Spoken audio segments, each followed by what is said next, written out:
Les formes de domination les plus fondamentales, donc qu'il s'agisse de la domination culturelle, qu'il s'agisse de la domination d'une ethnie sur une autre, qu'il s'agisse, je sais pas, les blancs sur les noirs aux États-Unis, qu'il s'agisse de la domination des hommes sur les femmes, etc. Toutes ces dominations sont très difficiles à comprendre parce qu'elles s'exercent en quelque sorte deux fois.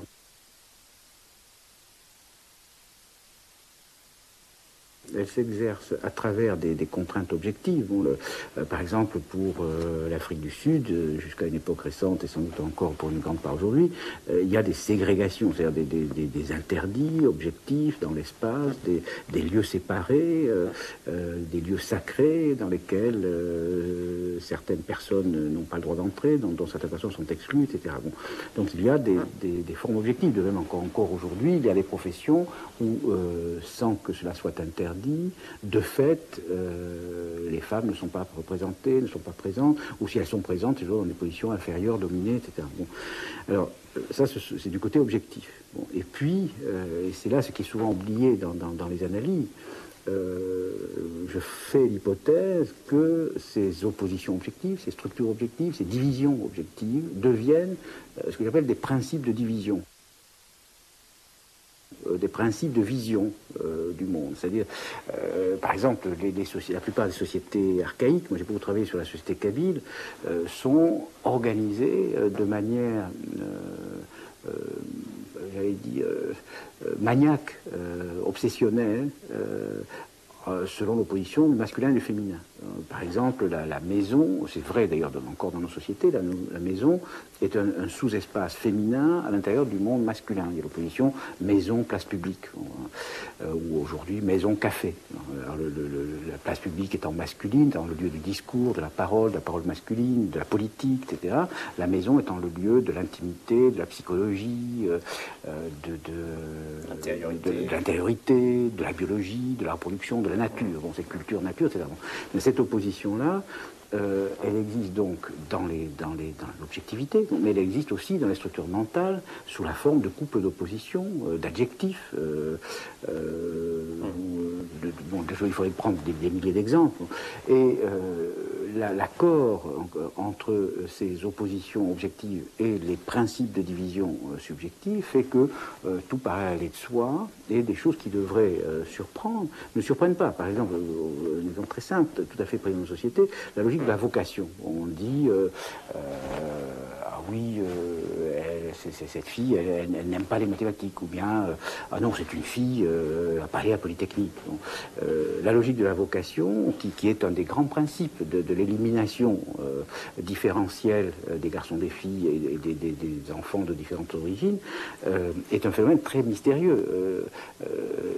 Les éliminés s'éliminent. C'est-à-dire les filles, on ne les chasse pas de certaines disciplines.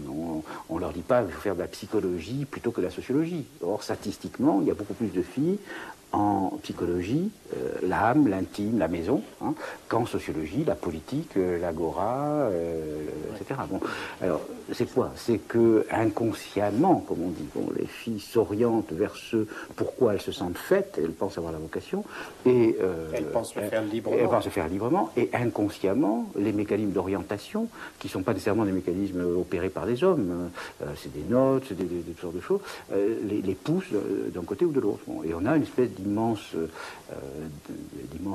processus de triage qui s'appuie autant sur les structures subjectives que sur les structures objectives. Voilà. Et alors, ce principe, c'est ce que j'appelle l'habitus, voilà, c'est-à-dire, bon, c'est toujours difficile de donner en quelques mots une définition rigoureuse d'un concept complexe. Bon, disons que c'est un système de catégories, de perception, de pensée, d'action et d'appréciation. C'est-à-dire, c'est ce qui fait que, devant la même situation, deux personnes vont voir différemment, vont construire la réalité différemment. Bon. L'un aura une préférence, l'autre une autre. Bon. Ces habitus sont le produit de l'incorporation, hein, on pourrait bien dire de la somatisation, pour employer un vocabulaire psychanalytique, de la somatisation de structures objectives. Bon, il y a la différence objective entre garçons et filles. Autrefois, c'était à l'école, il y a l'école des filles, l'école des garçons, etc. Bon, il y a la différence objective, et elle devient incorporé. Bon, autrement dit, les filles, dans le cas particulier, collaborent, mais pas consciemment, évidemment, à travers leur corps, à travers le fait, par exemple, qu'elles sont du côté du cosmétique, du côté de la beauté, de l'élégance. Dans la division du travail, là, toutes les enquêtes le montrent, les femmes ont la charge de l'intérieur. Bon, et c'est elles qui choisissent les décors, etc. Vous appelez la gestion des biens symboliques. La gestion des biens symboliques. Bon, alors que quand il faut arriver aux catégories les plus élevées dans l'espace social et plutôt au pôle intellectuel pour trouver des hommes qui choisissent leurs vêtements sans consulter leurs femmes. C'est vrai, un fait très bien. Les femmes ont une spécialisation du côté du goût, de l'esthétique. Bon, alors, et à travers, ça serait une longue démonstration, à travers cette sorte de spécialisation socialement constituée, bon, elles se produisent elles-mêmes comme biens symboliques, qui circulent sur le marché matrimonial. Enfin là, il y aurait à évoquer... Elles deviennent les enjeux... Elles deviennent les enjeux... d'un jeu de domination... D'un jeu de domination entre hommes. Vous reprenez la notion de femme-objet qui a eu évidemment un succès... lié à Simone de Beauvoir, oui. Mais évidemment en un sens tout à fait différent. Assez différent. Vous pouvez préciser cette différence? Oui, je pense que là, vous me poussez à élaborer des choses très compliquées, mais je vais essayer. Comment dire, dans les échanges symboliques, dont la forme par excellence, dans la plupart des sociétés, sont les échanges matrimoniaux, les femmes sont objets d'échange et non pas sujets d'échange. C'est-à-dire, les femmes sont un instrument de constitution d'alliance. La femme est une sorte de prestige. La femme est une sorte de parole qui est entre les mains des hommes, le père, le frère, et puis ensuite le mari. Encore aujourd'hui, enfin, c'est un porteur, c'est un sémaphore. Enfin, bon, elle porte des bijoux, etc. Elle porte la condition sociale de son mari. Donc, et à ce titre, elle est dans les jeux symboliques beaucoup plus objet que sujet. Et là, on pourrait montrer encore aujourd'hui que si on prend les statistiques de distribution des femmes selon les professions, les femmes sont toujours plus représentées dans les fonctions de représentation. Bon, l'exemple simple, c'est les hôtesses de l'air, etc.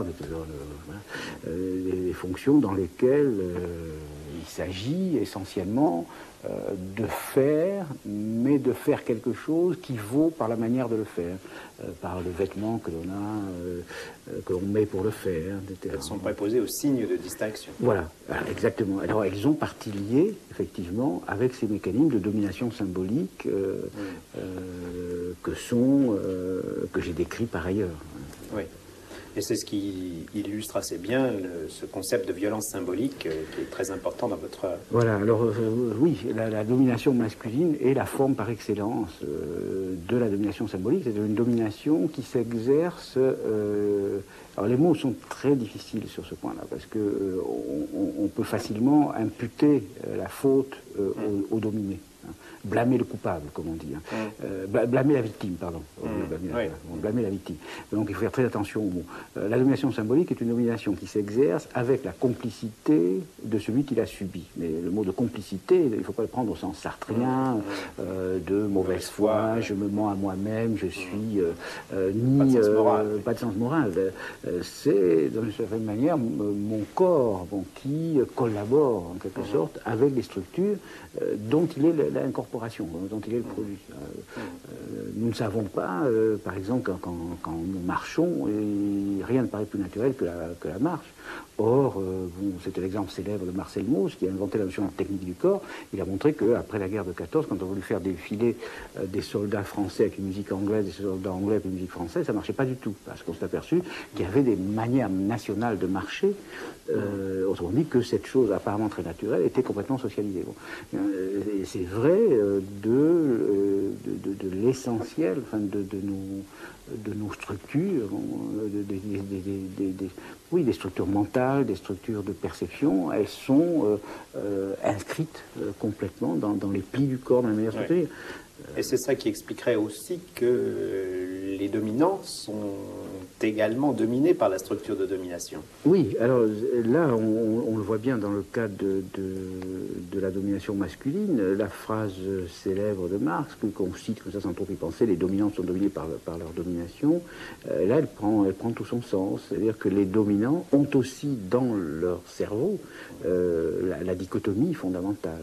Et au nom de l'idée de la virilité, par exemple, de la virtus. Virtus, c'était voilà, un bel exemple de présupposé tacite. Dans virtus, on n'entend pas vir. C'est une vertu est nécessairement masculine. Bon. Au nom de l'idée de la virtus, c'est-à-dire il faut être un homme, etc., on peut faire des tas de choses absurdes. Mourir pour la patrie, on peut se battre dans des guerres absurdes, on peut écraser le sexe dit faible, on peut faire toutes sortes de choses, et donc le dominé, pour être à la hauteur de l'idée qu'il a de lui-même, le dominant, pardon, le dominant, pour être à la hauteur de l'idée de lui-même que le monde social lui a inculqué, on peut être amené à s'imposer des sacrifices, jusqu'à y compris le sacrifice ultime de la vie, dans les sociétés archaïques, mais encore aujourd'hui. Oui, on a donc un bel exemple avec cette violence symbolique d'une violence sans violence, d'une certaine façon. Ah oui, ça c'est tout à fait... Là, il n'est pas question de chercher un responsable. Bon, ce qui ne veut pas dire que la violence ne serve pas certains plutôt que d'autres. Hein. Là, c'est évident que la violence symbolique, qu'elle soit culturelle, qu'elle soit... quelle qu'elle soit, est un des fondements les plus puissants de l'ordre social.